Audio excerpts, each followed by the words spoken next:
Hi and welcome back to my channel, and in this video I'm going to be looking at how your community interest company can get some accommodation for your community project. So that could be workshop space or hiring a permanent base office, or also buying property in the community. So this is a great video. I'm going to be giving you all the top tips about how you can get some rooms for free, or how you can buy community buildings that the council don't want for £1, and all that kind of good stuff. So do watch to the end of this video because it's going to be full of great information.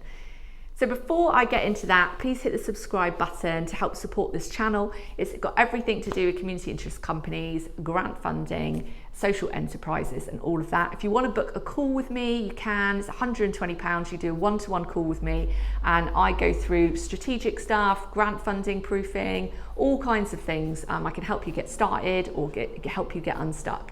So do book a call with me. I also have a bid writing service. I have a course, how to set up CIC and get grant funded in 4 months, and a membership. So jump over to my website and you can check all of that out. So let's get into it. So I'm going to cover the different levels here. So some of you will be CICs that are just looking for a pop-up base just to get started. Some of you want to rent a space and you want to know about that, and some want to buy. So I'm going to try to cover those 3 different areas. So let's start with getting community rooms just so you can just run workshops. Let's start there. So my advice is, if you're starting out and you don't have much of a budget, look for really cheap or even free rooms that you can use in the community to run workshops. So supermarkets, did you know that supermarkets often have rooms that they will give you for free to run a community project? So go ask your local supermarket if they have a space. Great things about supermarkets: everyone knows where they are, loads of parking, usually good bus links. So great places within a community for you to run a workshop. You could also do a series of workshops in different ones, so you've got so you're covering more of a geographical area. Now funders do like it if you're popping up in different locations, so that can be a benefit.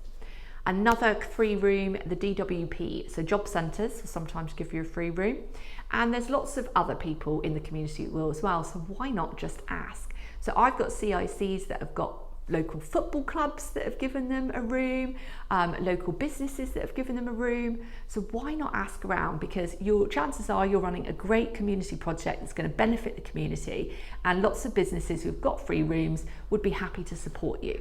So why not ask?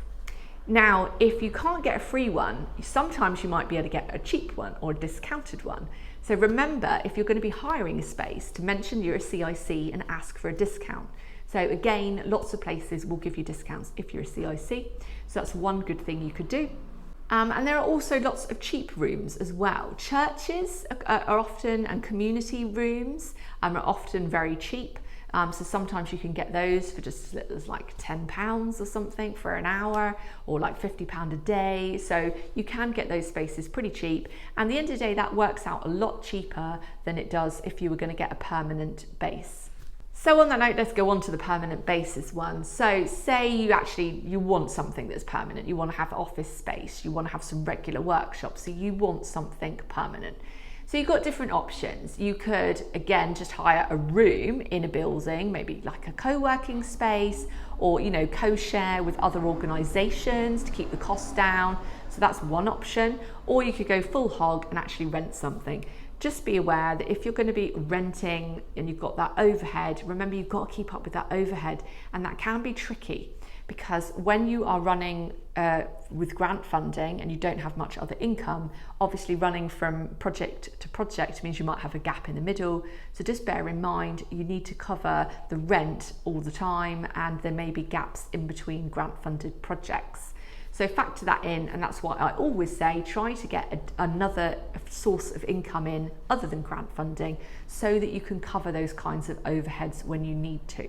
The other thing you could do is, if your space is owned, maybe you've got an LTD business and that owns the space already, and that owns the space, and then your CIC could rent just for the length of the project off of your LTD. So that is possible. Lots of people do that, and what they would do is they invoice. So your LTD would invoice your CIC for the room hire. Okay, so that's one way you could do that. And it wouldn't just be room hire, because assumingly within the room you may have maybe art materials or equipment or office equipment or whatever.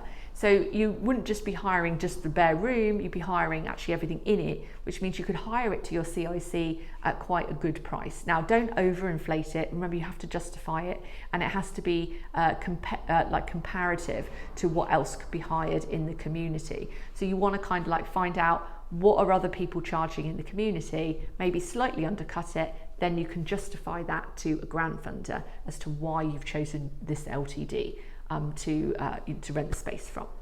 So that's the hiring it. Now let's talk about buying. So one benefit of having a CIC, again, is your community project.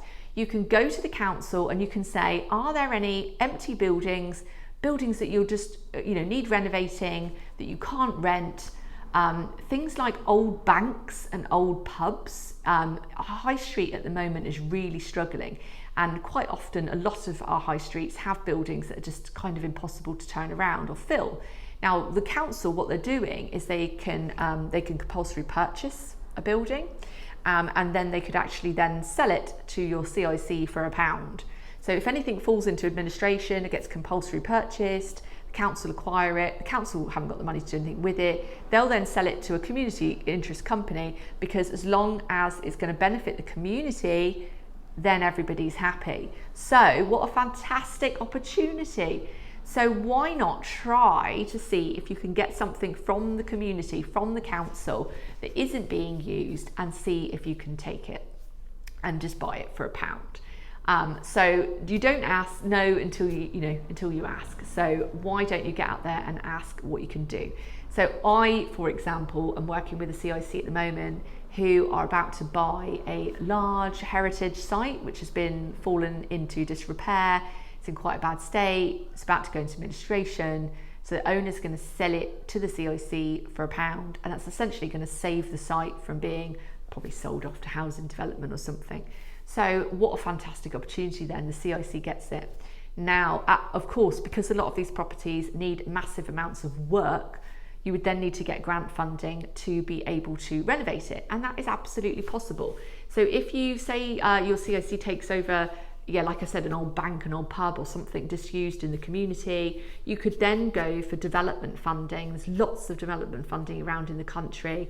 I know we're in recession and everything, but actually there is a lot of money around. Even say you get a heritage site that's got some kind of historic significance, you could maybe go to the Heritage Lottery, but there's lots of different ones. Even a regular lottery, community fund, the larger pots, they will also develop sites as well. So there's lots of scope there to get funding to develop your property. You can also ask the council if they would give you maybe discount in business rates. So CICs do qualify for business rate reduction, so do ask them for that. You might be able to ask them for some leeway in terms of timescales for you opening. Everything's up to negotiation, and being a CIC means you can benefit from that status, so do that. Now, just as I finish, just because we're talking about assets, I will just mention, if your CIC is going to own something that is an asset, just bear in mind that if you were to dissolve, your asset would go to whoever your asset lock is. So do think about who your asset lock is in your Articles of Association, because you would be handing over to them. So just think about, who you'd want to hand that over to. You can change your asset lock at any time. So do think about that. So I hope you found that useful. I think that was a really interesting topic, isn't it? So jump in the chat and in the comments and leave me any questions as well, or any good news stories that you've got. If you're a CIC and you've managed to take advantage of your CIC status and buy something or get a discount on something or get something for free, then do let us know so all the members in this community can find out.